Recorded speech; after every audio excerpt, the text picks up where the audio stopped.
So, a very good morning to all of you. Moving further on thermal engineering, we'll try to understand the concept of enthalpy today. A very important concept. Okay, कोशिश करेंगे denoted by H. Fine. कि what is basically enthalpy? You would find number of definitions for enthalpy. आप देखोगे total heat content of the system.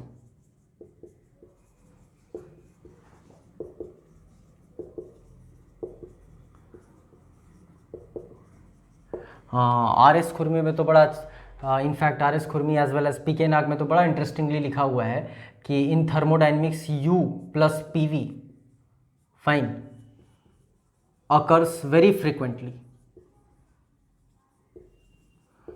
तो चलो इसका ही नाम दे देते हैं इंथैल्पी. बट ऑब्वियस है इसके पीछे रीज़न है. ओके इसके पीछे रीज़न है कि why U plus P V is known as enthalpy. या आपको कहीं दिखेगा, हम लोग देखेंगे, आएंगे इस पर. Enthalpy is sum of internal energy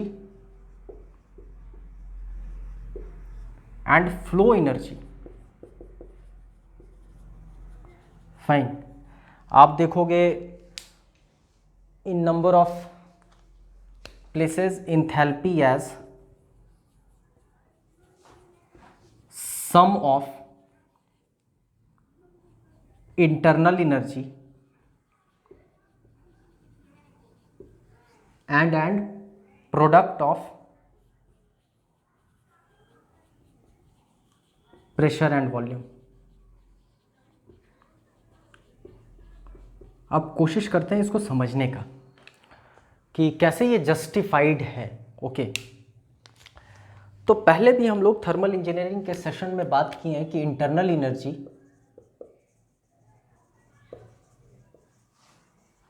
is a function of temperature. हाँ, जूल्स लॉ तो यही कहता ही है. Okay is a function of temperature. हम लोग पहले बात कर चुके हैं कि देयर आर थर्मोडायनेमिक्स में जो सबसे 3 बेसिक प्रॉपर्टीज होती है वो होती है प्रेशर, वॉल्यूम, टेम्परेचर. अब आते हैं इस फॉर्मूला पर, इसको कोशिश करते हैं समझने का. अगर लिखा है U और लिखा है PV तो ये तो हो गया फंक्शन ऑफ टेम्परेचर.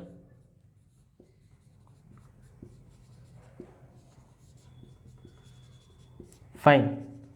अब हम लोग तो ये भी जान रहे हैं ना कि निश्चित तौर पे कहीं ना कहीं प्रेशर और वॉल्यूम भी एक तरह का प्रोडक्ट अगर इसका ले लें तो वो भी एक एनर्जी है. ये तो एनर्जी है ही, प्रेशर और वॉल्यूम भी एक एनर्जी है. ओके मतलब function of pressure and volume.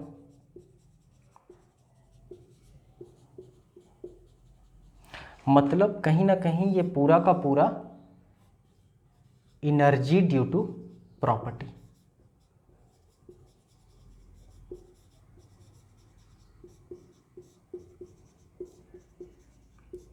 Fine.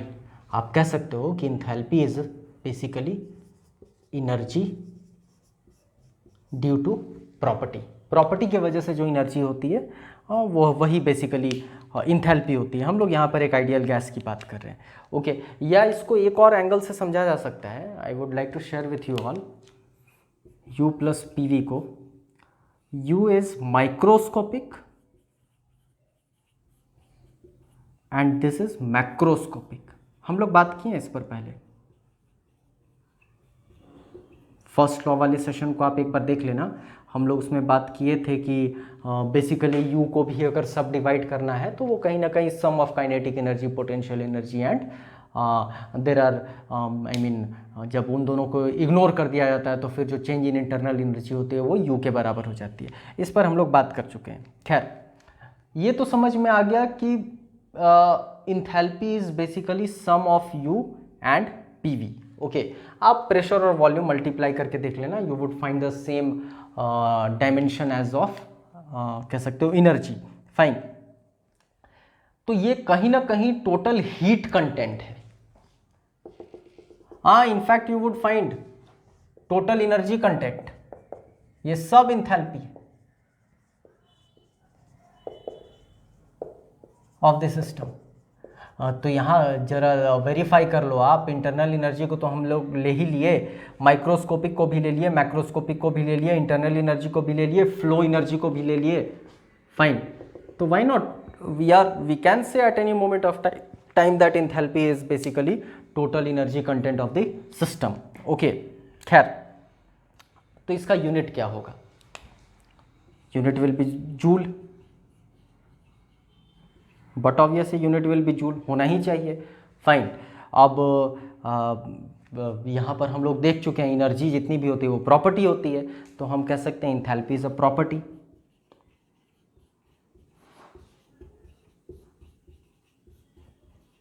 Okay, एक और चीज़ हम लोगों को यहाँ पर समझना होगा कि there are number of times जहाँ पर टर्म दिया रहता है स्पेसिफिक एंथैल्पी। आप प्रीवियस सेशंस देखना, जो हम लोग का कोर्स ऑन मैकेनिकल इंजीनियरिंग का प्लेलिस्ट चल रहा है, उसमें देखना जब कभी भी स्पेसिफिक टर्म ऐड होता है, मतलब हम लोग उसको मास से डिवाइड कर देते हैं, फाइन। तो मास से डिवाइड कर देते हैं और उसको स्मॉल लेटर से डिनोट करते हैं, मतलब this is denoted by small H. और स्मॉल एच से जैसे ही डिनोट अगर हम लोग करेंगे, मतलब कहीं ना कहीं ये बतला रहा है H/m, मतलब टोटल हीट कंटेंट को अगर हम मास से डिवाइड कर दें तो वो स्पेसिफिक एंथैल्पी कहलाएगी। ओके, अगर आप इसके डायमेंशन को देखोगे तो जो एनर्जी का डायमेंशन होता है, जो वर्क डन का डायमेंशन होता है, वही बेसिकली एंथैल्पी का भी डायमेंशन होगा। मतलब इसका डायमेंशन हम लोग पहले बात कर चुके हैं, ml² T-2, एनर्जी का डायमेंशन यही होता है। तो जब m से डिवाइड कर दोगे तो it will be L² T-2।